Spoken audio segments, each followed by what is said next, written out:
আমি প্রথমে তোমাদের দেখাবো কি কি নিয়েছি রান্নার জন্য। এখানে করলা কুচি কুচি করে কেটে নিয়েছি, এখানে টমেটো নিয়েছি একটা বড় সাইজের, এখানে বড় সাইজের পেঁয়াজ কেটে নিয়েছি, রসুন কেটে নিয়েছি, এখানে ছোট সাইজের পেঁয়াজ কেটে নিয়েছি, এখানে ডাঁটা শাক সুন্দর করে ধুয়ে নিয়েছি, এখানে দেশি চিংড়ি মাছ ফ্রিজে ছিল নামিয়ে নিয়েছি, এগুলো শাক দিয়ে রান্না করব। আর এখানে মাছ ছিল ফ্রিজে, সেই মাছগুলো নামিয়ে সুন্দর করে ধুয়ে হলুদ লবণ মেখেছি ভাজার জন্য। এখানে আলু ছোট সাইজের আলু কেটে নিয়েছি শাক দিয়ে রান্নার জন্য, আর কাঁচামরিচ নিয়েছি, আর আলু নিয়েছি একটু গোল গোল সাইজ করে কেটে নিয়েছি মাছ দিয়ে ভুনার জন্য, আর ধনিয়া পাতা। চলো বেশি কথা না বলে রান্নাটা শুরু করে দেই আজকে। তো এখানে আমি একটা পাতিল দিয়ে দিলাম, পাতিলটা আমার গরম হয়ে গেছে, এখন আমি পরিমাণ মতো তেল দিয়ে দিব। আমি প্রথমে শাকটা রান্না করব, তো আমার তেলটা গরম হয়ে গেছে, একটু রসুন দিয়ে দিব আর অল্প পেঁয়াজ দিয়ে দিব, যেহেতু রান্না করব আজকে। তো আমি এটা ভালো করে একটু ভেজে নিব, পেঁয়াজটা ব্রাউন কালার করে নিব। তো আমার পেঁয়াজটা ভাজা হয়ে গেছে, এখন আমি দিয়ে দিব চিংড়ি মাছটা, প্রথমে দিয়ে দিব। এখানে চিংড়ি মাছটা দেশি চিংড়ি মাছ ছিল অনেকগুলো চিংড়ি মাছ, তো সাথে আলু এবং কাঁচামরিচগুলো দিয়ে এখন আমি ভালো করে একটু নেড়ে চেড়ে নিব। আলু দিব, যেহেতু আলুটা সিদ্ধ হওয়ার পরে শাকটা দিব। তো আমি এখন লবণ দিয়ে দিব পরিমাণ মতো, একটু সামান্য পরিমাণে হলুদের গুঁড়া দিব, যেহেতু আলু দিয়েছি, আর চিংড়ি মাছ দিয়েছি, অল্প হলুদ দিয়েছি, যেহেতু শাকটা সবুজ, বেশি হলুদ দিব না। তো আমি এটা একটু ভালো করে এখন কষায় নিব, এটা আমি একটু ঢেকে দিব 2 মিনিটের জন্য। তো 2 মিনিট পরে এসে দেখি আমার আলুটা অলরেডি আধা সিদ্ধ হয়ে গেছে। এখন আমি এটা ভালো করে একটু নাড়াচাড়া দিয়ে কষায় নেব, যাতে মশলাটা পুড়ে না যায়। আর যে কাঁচামরিচগুলো আস্তে আস্তে এটা খুন্তির সাহায্যে আমি কেটে দিলাম। তো এখন আমি ঝোল দিয়ে দিব, যেহেতু আমার মশলাটা কষানো হয়ে গেছে, আলুটাও সিদ্ধ হয়ে গেছে।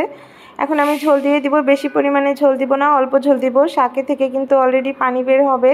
এখন আমি শাকটা ধুয়ে রেখেছি, শাকটা এখন পুরোটা দিয়ে দিব, আর নাড়াচাড়া দিব না, জাস্ট শাকটা দিয়ে দিব, যাতে আমার আলুটার ভিতরে পুরোটা সিদ্ধ হয়ে যায়, শাকগুলো সিদ্ধ হয়ে যাবে সাথে সাথে। এখন আমি শাকটা দিয়ে দিয়েছি, এখন আমি ঢেকে দিব 5 মিনিটের জন্য। তো 5 মিনিট পরে এসে দেখি আমার শাকটা কিন্তু একদম হয়ে গেছে অলরেডি আধা সিদ্ধ, আর আলুটা তো কমপ্লিট সিদ্ধ হয়ে গেছে। এখন আমি উল্টিয়ে দিলাম যাতে আমার শাকটা পুরোটা সিদ্ধ হয়ে যায়। এখন আমি আবার ঢেকে দিলাম, 5 মিনিট পরে এসে দেখি আমার শাক আলু এবং দোনোটাই সিদ্ধ হয়ে গেছে, এবং আমার লবণটাও পারফেক্ট ছিল। আমার শাক রান্না আজকের মতো শেষ, এখন আমি নামিয়ে নিব, পরবর্তী রান্নায় চলে যাব। তো প্রথমে নামিয়ে নিলাম। তো আমি এখানে কড়াই দিয়ে দিলাম, এখন আমি করলাটা ভাজি করব। তো কড়াইতে পরিমাণ মতো তেল দেওয়া আছে, তারপর আমি আরেকটু তেল দিয়ে দিলাম, যেহেতু করলা একটু তেল দিয়েই ভাজি করতে হয়। তো আমি এখন পেঁয়াজ দিয়ে দিব, পেঁয়াজের পরিমাণটা একটু বেশি দিয়েছি যেহেতু করলা ভাজি। তো আমি এখন পেঁয়াজটা হালকা ভেজে নিব, বেশি একটা ভাজবো না, করলা আমরা বেশি ভাজি না করলার পেঁয়াজটা। এখন আমি সুন্দর করে ধুয়ে নিয়েছি করলাটা, এটা আমি এখন দিয়ে দিব আস্তে আস্তে করে। অল্প পরিমাণে করলা নিয়েছি আজকে এখানে। তো আমি করলাটা দিয়ে দিলাম, করলাটা দিয়ে আমি একটু নেড়ে চেড়ে নিব ভালো করে পেঁয়াজের সাথে। তারপর আমি লবণ দিয়ে দিব পরিমাণ মতো, আমি লবণটা একটু পরেই দেই আইডিয়া করে। তো আমি লবণটা দিয়ে দিলাম, এখন আমি এটা ঢেকে দিব 2 মিনিটের জন্য। তো 2 মিনিট পর চলে আসলাম। তো আমি এখন আবার একটু ভালোভাবে নেড়ে চেড়ে নিব। এখন আর আমি করলাটা ঢাকবো না, ঢাকলে কিন্তু একদম তেতো হয়ে যাবে, আর ঢাকা যাবে না। করলাটা আমি আধা সিদ্ধ করে নিয়েছি ঢেকে। তো আমার করলাটা কিন্তু অলরেডি ভাজা হয়ে গেছে, যেহেতু আমি কোনো হলুদ দেই নাই, মরিচ দেই নাই। করলাটা আমি সবুজ সবুজ রান্না করব, সবাই সবুজ সবুজ করলাটাই খেতে পছন্দ করে। তো আমার করলাটা ভাজি হয়ে গেছে, এখন আমি করলাটা নামিয়ে নিব। তারপরে আমি মাছ রান্না করব। এখানে প্রথমে আমি কড়াইতে তেল দিয়ে দিলাম পরিমাণ মতো, আর মাছগুলোতে আমি প্রথমেই হলুদ এবং লবণ মেখে রেখেছিলাম। তো মাছগুলো এক এক করে আমি সব দিয়ে দিব। এখানে অনেকগুলো মাছ, একবারে ভাজা যাবে না, আমাকে 2-3 বারে ভাজতে হবে। বেশি একবারে গাদায় দিলে কি হবে, মাছগুলো ভেঙে যাবে, যেহেতু ফ্রিজ করা ছিল মাছগুলো। তো আমি এক এক করে মাছগুলো দিয়ে দিলাম। আর আমার আম্মু আজকে বাজারে যেতে পারে নাই, আজকে প্রচণ্ড বাহিরে গরম, এই কারণে আজকে বাজারে যায় না, আজকে ফ্রিজে যা ছিল সেগুলোই রান্না করতেছি। আর শাক গতকালকে আম্মু হাঁটতে গেছিলো, তখনই রাতের বেলা শাক কিনে নিয়ে এসেছিল, সেই শাকগুলো ফ্রিজে রেখে দিয়েছিলাম। তো সেই শাকগুলোই আজকে রান্না করলাম।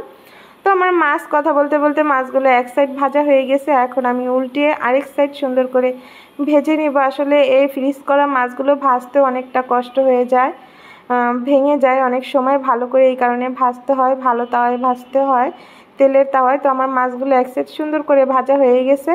এখন আমি এক সাইড দিয়ে মাছগুলো নামিয়ে নিব এবং পরবর্তীতে যেই মাছগুলো আছে সেগুলো হচ্ছে এক সাইড করে দিয়ে দিব। আমি এক এক করে উঠাইতেছি যেন মাছগুলো কোনোভাবে ভেঙে না যায়।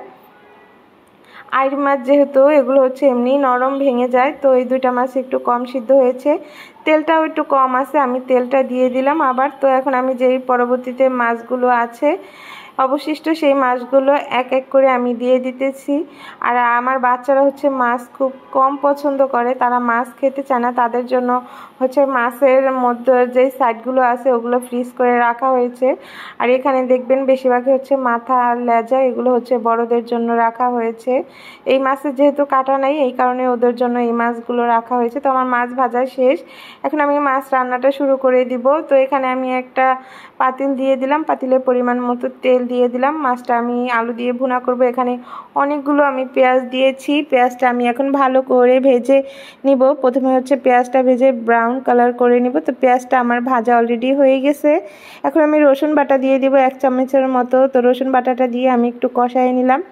আমি চুলার আঁচটা একটু কমিয়ে দিলাম, না হলে পুড়ে যেতে পারে। এখন আমি মশলা দিয়ে দিব, হলুদ, মরিচ, লবং এবং ধনিয়ার গুঁড়া দিয়ে এখন আমি এটা ভালো করে একটু মেখে নিব।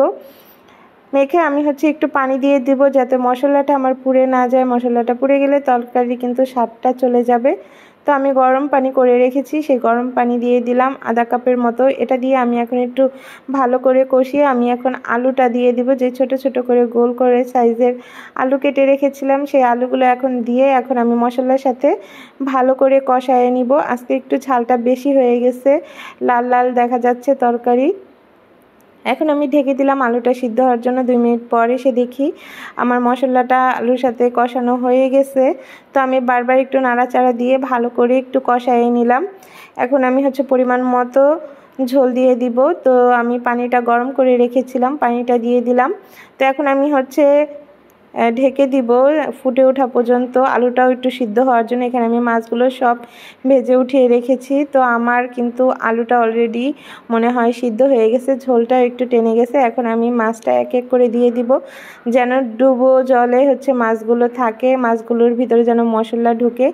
যেহেতু মাথা আছে এখানে, মাথার পরিমাণটা একটু বেশি, এই কারণে আমি ঝোলের ভিতরেই মাছগুলো দিয়ে দিলাম। নাড়াচাড়া খুচুন দিয়ে আর নাড়াচাড়া দিব না, তাহলে ভেঙে যাবে। তো এখানে আমি বড় সাইজের একটা টমেটো নিয়েছিলাম, এই টমেটোটা আমি এক এক করে সবগুলো টমেটো দিয়ে দিব। টমেটো দিয়ে মাছ বোনা কিন্তু অনেক ভালো লাগে। আর আলু ছাড়া আমার ভাইয়ের বউ খেতেই পারে না তরকারি, তাদের তরকারিতে আলু লাগবেই। তো আমি এটা একটু ঢেকে দিলাম।